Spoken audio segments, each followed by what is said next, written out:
지난주에도 안식일 이야기를 했는데 오늘은 또 다른 안식일에 있었던 일을 말씀드리겠습니다. 이날은 특이하게도 바리새인의 한 지도자가 예수님을 초청을 했어요. 식사 자리에 초대를 했습니다. 가셨어요. 자, 안식일이지만 식사 자리이기 때문에 이날은 좀 조용히 지나가면 참 좋죠. 그동안 안식일마다 사건이 있었습니다. 병을 고쳤습니다. 이날은 식사 자리니까 또 그런 사람이 없었으면 참 좋았을 텐데 참 그날도 역시 또 그런 사람이 있었습니다. 일부러 데려다 놓은 것 같기도 한데 하여튼 그 식사 자리에 딱 앉으셨는데 바로 맞은편에 누가 앉아있냐면 수종병 든 사람이 앉아있어요. 수종병이라고 하는 건 일종의 그 혈액 계통에서 이 물이 제대로 안 돌아가지고 저도 자세히는 모르지만 이렇게 손과 발이 붓는 병이에요. 그래서 그 신장염하고도 좀 비슷하고 그런 여러 가지 병들을 옛날에는 수종병 또 우리나라에서 고창병이라고도 한다고 합니다. 이런 병에 걸린 사람이에요. 오래도록 그 고통당하던 사람이 오늘 주님 바로 앞에 있습니다. 아마 주님도 오늘은 좀 일을 만들고 싶지 않으셨을 것 같아요. 오늘은 좀 부담 없이 조용히 좀 먹었으면 좋겠다 하는 그런 생각을 하셨을 것 같습니다. 근데 안타깝게도 그럴 수가 없어요. 우리 주님은 생명이 넘치시는 분이고요. 사랑이 가득한 분입니다. 지금 당신 앞에 와 있는 이 수종병 든 사람 오늘 당신을 고쳐주지 않고 그냥 헤어지면 언제 이 사람 고침받을지 아무도 모릅니다. 그냥 지나칠 수가 없어요. 그래서 이제 막 고치려고 하는데 온몸이 따가운 거예요. 우리 주님이. 왜 따가워요? 시선. 눈총을 쏘는 겁니다. 사람이 눈으로 총을 쏴요. 눈총이 이렇게 무서운 줄 몰랐어요. 눈으로 막 총을 쏘니까 온몸이 따갑습니다. 그래서 고쳐주시기 전에 3절에 보면 이렇게 묻습니다. 율법 교사들과 바리새인들에게 야, 안식일에 병 고쳐주는 게 합당한 일이냐 아니냐 하고 물으셨어요. 자, 여러분 제가 여러분에게 묻겠습니다. 여러분 어제 양재천 천사 걷기 대회 그 공연 어떠셨습니까? 한마디씩 한번 해보세요. 이 설교 필요하니까 제가 하는 거예요. 이명수 맨 앞에 있으니까 어땠습니까? 어제?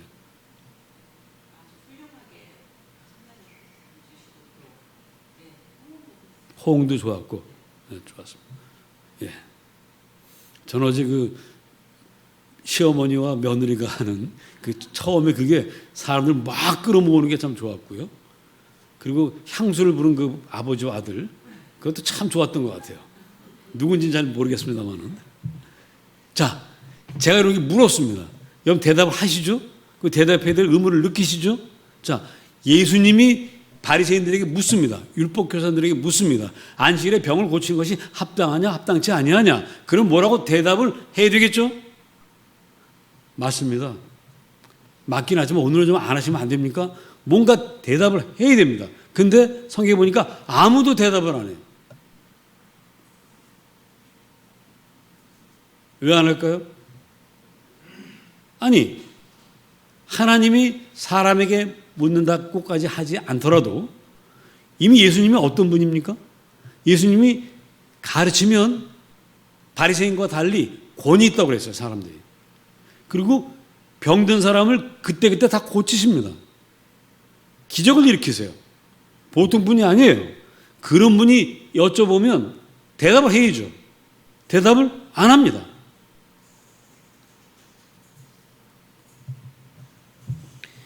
왜 안 할까요?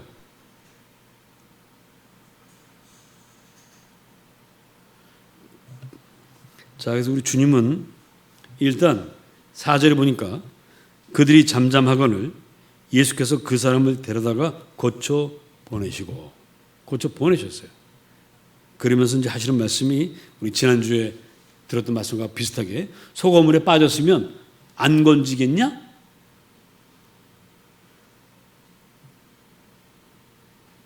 그래도 6절에 보니까 그들이 이에 대하여 대답하지 못하니라. 대답도 안 합니다. 여전히 아무 말도 안 합니다. 예수님하고 말을 섞고 싶지 않다는 거예요. 왜 그럴까요? 자, 이 사람들 지금 예수님을 바라볼 때 정말 존경하는 마음도 있습니다. 그런데 존경하는 마음을 계속 가라막는 게 있어요. 그건 바로 이 예수가 누구의 아들입니까? 목수의 아들이란 말이에요. 갈릴리 목수의 아들이란 말이에요. 성경이 곳곳에 나옵니다. 저 친구 마리아 아들 아니야? 마리아 고향에 가니까 쟤 마리아의 아들인데? 또 고향을 떠나 다른 데 가니까 저 사람은 갈릴리 사람인데? 갈릴리 사람이라는 얘기는 출신이 이미 이 메이저 리그 못 낀다는 거예요. 이 소위 가진 자들이 리그에 끼지 못한다는 겁니다. 그리고 목수다. 무식한 목수가 뭐 어쩌다가 가끔 저 사람이 좀 특별한 얘기도 하고 병도 고치는 거지 사실 저 사람 별거 아니야 하는 마음이 바닥에 깔려 있어요. 이미 바리새인과 유대인들은 그것 때문에 계속 예수님을 시비 걸어요. 어떻게 하면 넘어뜨리고 싶습니다. 바로 그것 때문에 나하고는 다른 종류의 사람이라는 거예요. 출신과 계급이 나하고 다르다. 우리하고 다르다. 그것 때문에 이분의 능력, 이분이 현재 하는 일, 이건 눈에 안 들어와요. 그냥 자꾸 무시해버립니다. 그래서 지금 대답도 안 하고 있습니다. 바리새인들은 깊은 계급의식에 빠져 있어요. 그리고 거기서 헤어나지 못하고 거기 묶여 있습니다. 자, 이것은 바리새인들만의 문제가 아니죠. 우리가 요즘은 그거 못 묻게 되어 있습니다. 옛날에는 대학 입학 시험 칠 때 면접을 하면 꼭 물어보는 게 있어요. 그리고 직장에서 할 때도 꼭 물어보는 게 있습니다. 그게 뭐죠? 네 아버지는 뭐 하시노? 이겁니다. 아버지는 뭐 하시는 분이야? 이거 묻습니다. 아니, 대학에 들어온 아이는 걔가 능력이 어느 정도냐 이걸 물어봐야 되는데 근데 그거 안 물어봐요. 그것도 물어보지만 마지막에 묻는 게 그거 물어봐요. 회사도 그렇더라고요. 회사도 제가 회사 면접 시험도 저도 몇 군데 쭉 본 적이 있는데 꼭 마지막에 물어봐요. 아버지 뭐 하십니까? 지금 못 물어보게 돼 있습니다. 지금은 그때는 그랬어요. 그리고 예수님 당시에는 더하죠. 그 신분이 그 계급이 모든 걸 결정한다는 거예요. 암암리에 이게 우리 생각 속에 다 들어와 있습니다. 그리고 계급과 출신과 여러 가지 그런 것들을 보고 사람을 평가하는 게 아주 틀리지도 않아요. 한 7, 80%는 맞습니다. 그러나 그렇지 않은 경우도 꽤 있습니다. 그리고 과연 하나님은 사람을 평가할 때 어느 동네 출신이냐, 아버지가 뭐 하셨던 분이냐, 그 가문이 뭐냐, 이런 거를 과연 물어보시겠는가?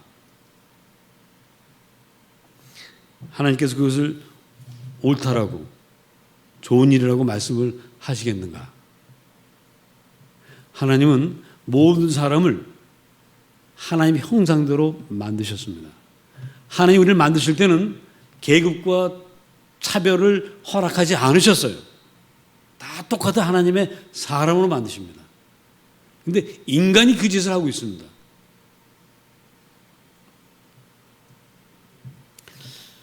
그러고 있는데 마침 그 식사 자리에 예수님만 초대받은 것이 아니라 다른 사람들도 많이 초대를 받았어요. 바리새인의 그 집에. 그 사람들이 와서 가만히 보니까 오는 사람마다 이제 자리가 쫙 배설되어 있는데 어디에 앉으려고 하냐면 높은 자리에 가서 앉으려고 하는 거예요.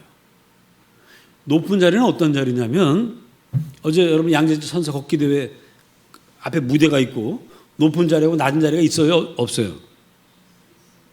있었죠?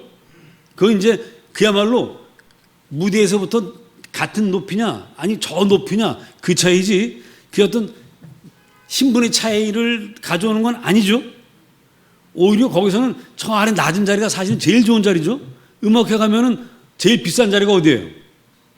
공연자의 숨소리를 들을 수 있는 데가 제일 비싼 자리입니다. 근데 어제 그런 거 없이 여기저기 앉아요. 자, 오늘 본문에서 말하는 높은 자리, 낮은 자리는 주인, 그 연회의 주인이 앉는 자리, 바로 옆자리가 높은 자리예요. 실제 우리 사회에서도 그렇죠. 우리 사회에서도 어떤 회의나 이런 대규모 집회를 할 때 헤드 테이블이라고 이제 흔히들 요즘 우리가 다 영어를 잘하기 때문에 그런 자리를 헤드 테이블이라고 그러죠. 그 주빈이 앉아있는 그 테이블에 앉으면 일단 높은 자리에 앉은 거예요. 근데 그 중에서도 제일 높은 자리는 어디예요? 바로 옆자리예요. 예수님 가만 보니까 오는 사람들마다 그 주인 옆자리에 앉으려고 길을 쓰는 거예요. 그러니까 자연스럽게 어떤 일이 벌어집니까? 자, 갑돌이가 제가 이제 주인이라고 칩시다. 갑돌이 제 옆에 앉았어요. 그전 아무도 안 올 때는 자기가 제일 높은 사람이었는데 그다음에 또 없는데 갑돌이보다 더 높은 지에 있는 사람이 왔어요. 그럼 이 갑돌이는 어떻게 합니까? 버팁니까? 일어납니까? 버티지 못합니다. 눈치를 주기 때문에 못 있어요. 일어나서 또 하나 더 아래로 내려가. 그 다음 또 어떻게 해요? 또 와. 그럼 또 어떻게 해? 또 밀려. 그러느니 여러분 어떻게 되겠습니까? 어디쯤 앉아야 돼? 중간에 앉으면 돼. 가만히 있으면 어디 가요? 어디 가서 말을 안 하면 어디쯤 가요? 중간인가, 중간. 말 안 하고 있으면 중간인가. 근데 사람 마음이라는 게요. 일단 높은 자리에 앉고 봐요. 밀려갑니다. 그러니까 주님이 그걸 보시더니, 아이고, 야, 너희들 그렇게 하지 말고 혼인잔치에 초대를 받으면 제 끝자리에 가서 앉아라. 그럼 주인이 와서 아니 왜 이런 데 앉아 계십니까 하고 모시고 올라갈 거다. 이렇게 얘기를 해 주셨어요. 자, 주님이 가르쳐 준 이거 맞아요? 틀려요? 저도 지금까지 맞는다고 생각했어요. 근데 이번에 설교를 준비하면서 가만히 보니까 아하, 주님이 지금 우리가 어떤 그런 처세술을 말씀하시는 것이 아니라는 것을 깨닫게 됐습니다. 왜냐면요, 보세요. 모든 사람이 이제 야 나도 이제 높은 자리에 앉아야지. 그러려면 제일 낮은 자리에 가야 돼 하고 모든 사람이 낮은 자리에 다 몰려왔다고 칩시다. 어떻게 되겠어요? 똑같아요. 높은 자리에 앉으려고 했던 거나 끝자리에 앉았다가 가려고 하는 건 똑같아요. 상황은 똑같이 혼란스럽습니다. 어차피 높은 자리에 앉을 사람은 그날 손님이 누군지 대충 보면 알 수 있어요. 그런 사람이 맨 끝에 앉아봤자 어차피 그 사람 앞으로 갈 사람이에요. 무의미합니다. 주님은 지금 그런 이야기들을 하시는 게 아니에요. 너희들이 낮은 자리에 앉으면 높은 자리에 갈 거야. 그러니까 낮은 자리에 가서 앉아라. 그럼 또 낮은 자리에 가서 경쟁해라. 이런 얘기밖에 안 되기 때문에 그런 뜻을 말씀하시는 것이 아닙니다. 그건 뭘까요? 자, 11절 우리 다시 한번 보십시다. 우리 마지막 11절 시작.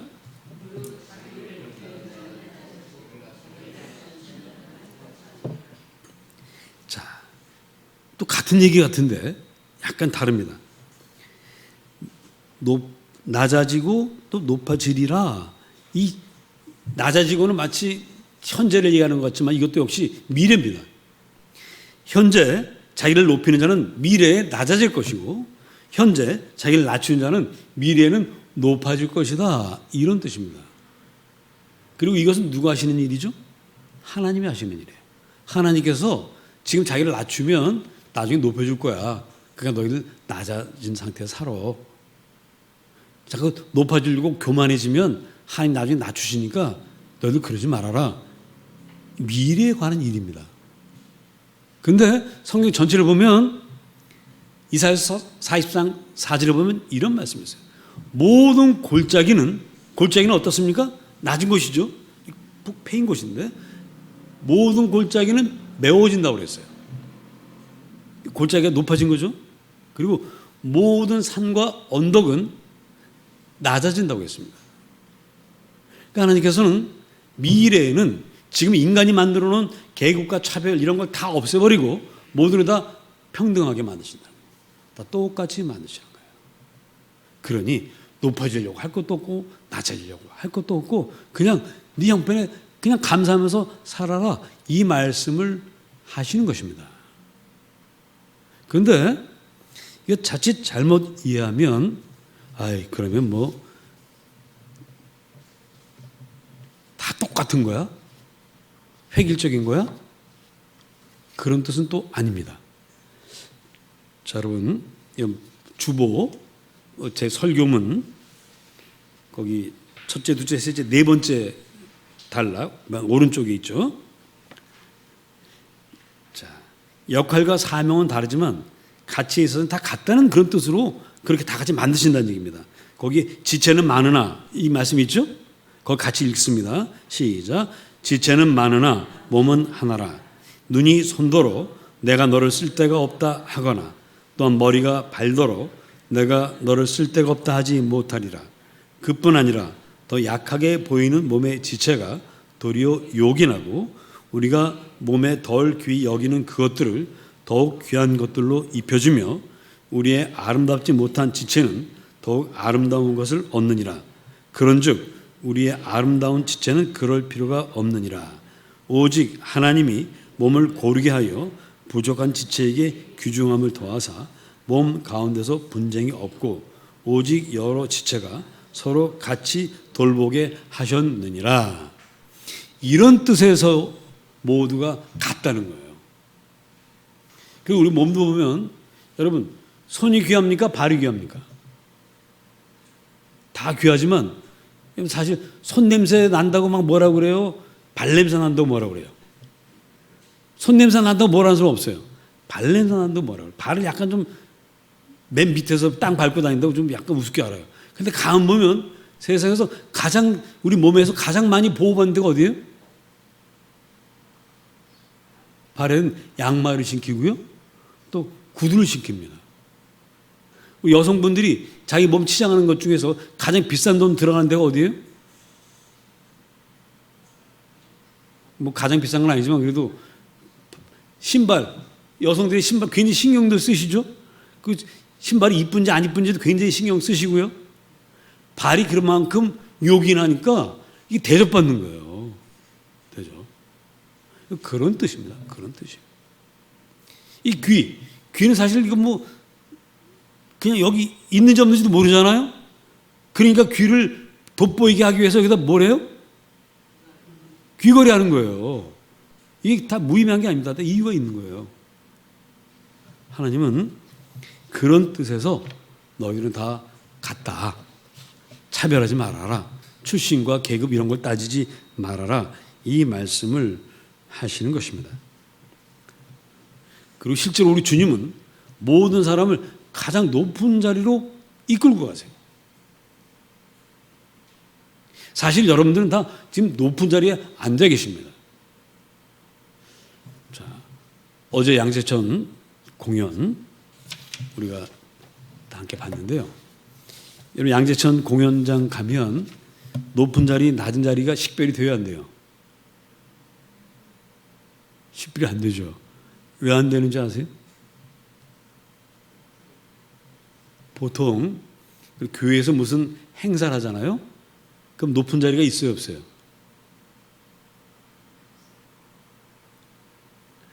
없는 것 같아도 있습니다. 목사님이 앉는 자리가 사람들은 다 거기가 메인으로 느껴요. 뭐 어떤 지위가 한참 높고 뭐 이런 뜻이 아니고 거기가 그런 자리로 생각을 합니다. 그리고 그러면 이제 교회에서 또 이제 좀 목사님들 가깝게 지내는 중직들이 글로 와요. 보통에도 이제 장로님들이 거기 옵니다. 그 목사님하고 장로님들이 앉아 있으면 거기가 높은 자리가 돼요. 그래서 무슨 음식을 나누고 뭐 하면 사람들이 어디부터 갖다 줘요? 그 자리부터 갖다 줍니다. 그래서 자연스럽게 높은 자리가 생겨요. 그런데 양재 천사각계대회도요. 우리 성도님들이 많이 오시는데 오시면은 꼭 누구 얼굴을 보고 가고 싶어 하십니까? 담임 목사 얼굴 한번 보고 싶어 하시더라고요. 그래서 만일에 담임 목사가 또 대회장이 어느 한 자리에 딱 앉아 있다. 그럼 자연스럽게 그 자리가 뭐가 돼요? 높은 자리가 되고 사람들이 시선을 끄는 자리가 됩니다. 근데 역대 우리 14년 동안 우리가 이 대회를 했지만 14년 동안 높은 자리는 한 번도 없었어요. 왜 없었어요? 계속 돌아다니니까. 그리고 밤이라 어두워 잘 안 보여요. 그래서 오신 분들이 담임 목사가 어디 찾기도 힘들어. 그러니까 자연스럽게 제가 다닙니다. 제 순서 아닌다면은 그 공연에 방해가 되지 않는 한에서 다니면서 성도님들 한 분 한 분 인사하고 고맙다고 하고 그러고 다녀요. 그러니까 높은 자리가 따로 없어요. 성도들은 다 뭘 느낍니까? 어느 자리가 제일 높다고 느껴요? 자기가 앉아있는 자리가 제일 높은 거예요. 왜? 담임 목사가 와서 인사하고 감사하다고 얘기를 하니까. 참 어제 너무 참 좋았습니다. 저는 그 중간에 그 아이들이 포카혼타스의 노래를 이제 불렀어요. 11명의 아이들이 5살짜리부터 12살, 그러니까 13살까지 쫙 11명이 쫙 섰어요. 다 보는데 그 중에 제 1회 대회 때 이 세상에 있던 놈은 하나도 없어요. 14년이 흘렀습니다. 그리고 그때 그 꼬맹이들 그때는 엄마들이 이제 애들 데리고 오면 돕질 못해. 왜 못 돕죠? 애들 쫓아다니느라고 정신이 없어. 그때 그 쫓아다녔던 놈이 지금 유학 갔습니다. 고등학교 1학년 돼가지고. 그 후배들이 그 11명이 그걸 다 한 거예요. 야, 그 세월을 참 했다는 게 너무 감사한데, 참 그 자리에 우리 주님은 어디 계셨을까요? 모든 자리에 다 같이 앉아 계시는 우리 주님은 모든 사람들의 마음속에 같이 있습니다. 왜? 모든 사람들이 그 시간 누구를 생각합니까? 나면이와 별이를 생각하고 우리가 돕는 천사들을 생각하고 우리가 하는 이 작은 이 정성들이 모여서 이 아이들의 큰 힘이 되겠구나 하는 것 얼마나 뿌듯하겠습니까? 어제 어떤 우리 지방의 어느 한 교회 권사님이 거길 우연히 지나가셨어요. 지나가시다 그걸 본 거예요. 보고서는 제가 그 교회 가서 한번 설교한 적이 있어가지고 제 얼굴 아는 분인데 제가 공연하는 거 보셨나 봐. 내가 아는 목사님인데 여기 무슨 행사예요? 하고 막 물어봤다는 거예요. 그래서 이만저만 하다 그랬더니 이분이 이렇게 좋은 일을 한다고 하면서 그냥 눈물을 뚝뚝 흘리시더라고요. 우린 14년 동안 했기 때문에 이제는 좀 익숙해졌지만 정말 그 희귀 난치성 질환을 앓고 있는 그 아이들을 돕기 위해서 교회가 이렇게 많은 사람들과 함께 정성을 들인다는 게 그분에게는 굉장한 그 신선한 충격, 감동이었던 것입니다. 그리고 어제 또 이런 일도 있었어요. 저는 아니고요. 우리 권사님 한 분에게 어떤 분이 그 대회를 쭉 보더니 너무 감동이 된다고 자기가 후원을 하고 싶다고 그럼 당신 전화번호를 주고 갔어요. 전화 주시면 자기가 절차에 따라서 후원하겠다. 뭐 그런 분도 있었고 또 제가 듣지 못한 이야기들 여러분들이 참 많이들 하셨을 것입니다. 거기다 그 자리에 다 하나님이 계시는 거죠. 거기 높낮이가 따로 없고요. 모두가 다 주님의 일꾼이고 모두가 다 마음에 하늘의 별을 품은 천사가 되는 거죠. 그게 하나님이에요. 자, 여러분 어제 여러분과 우리 모두는 높아졌다는 사실을 믿으시기 바랍니다. 하나님이 쓰시는 일꾼이 되었던 사실을 기억하시기 바랍니다. 그리고 그것을 본 지나가는 분들이 많은 분들이 감동을 받고 심지어 눈물도 흘렸다는 사실을 여러분들은 기억하시기 바랍니다. 따라서 높은 자리는 어떤 자리냐? 따라해 보십니다. 주님이 계시는 곳. 그것이 바로 높은 자리예요. 자, 그러면 이 중에 누가 제일 높은 사람일까요? 이 중에 제일 높은 사람이 있을까요? 없을까요? 없죠? 왜? 누구의 마음속에 다 우리 주님이 계시니까. 이게 다 높은 분들이에요. 또 여러분 직장이 다 다르신데 그 직장 중에 더 좋은 직장, 나쁜 직장이 있습니까? 없습니까? 없습니다. 왜? 어느 직장이든 어느 사업장이든 그곳에는 누가 계십니까? 우리 주님이 계세요. 어디나 다 높은 곳입니다. 어디나 다 훌륭한 곳입니다. 그러므로 여러분들이 높아지려고 하는 것은 옳은 일입니다. 주님과 함께 있으려고 하는 것은 옳은 일입니다. 그래서 이 주님이 여러분과 함께 하실 때, 성령님이 여러분과 함께 하실 때 이제 여러분들은 주님의 일을 하게 되는 거예요. 자기가 맡은 바 일들을 남과 비교하지 않고 나에게 주신, 나에게 가장 알맞은, 현재는 나에게 가장 알맞은 일이다 하는 그 믿음을 가지고 하게 되는 것입니다. 요셉이 바로 그렇게 했죠. 8년간 노예였고 노예로서 일을 할 때도 그는 하나님 믿고 열심히 일을 했고요. 감옥에 갇혀 있었어도 하나님 원망하지 않고 하나님 뜻이 있으려니 하고 일을 했습니다. 그래서 마침 하나님은 그에게 애굽의 총리라는 직책까지도 맡기셨어요. 그럼 저와 여러분이 이미 높아져 있다는 사실을 기억하고 높은 사람답게 살아가기를 힘씁시다. 그래서 우리 주님을 대신해서 세상을 밝히고 세상에 행복과 참 생명을 주는 그런 삶을 여러분 모두가 살아가시기를 주의 이름으로 축복합니다. 기도합시다.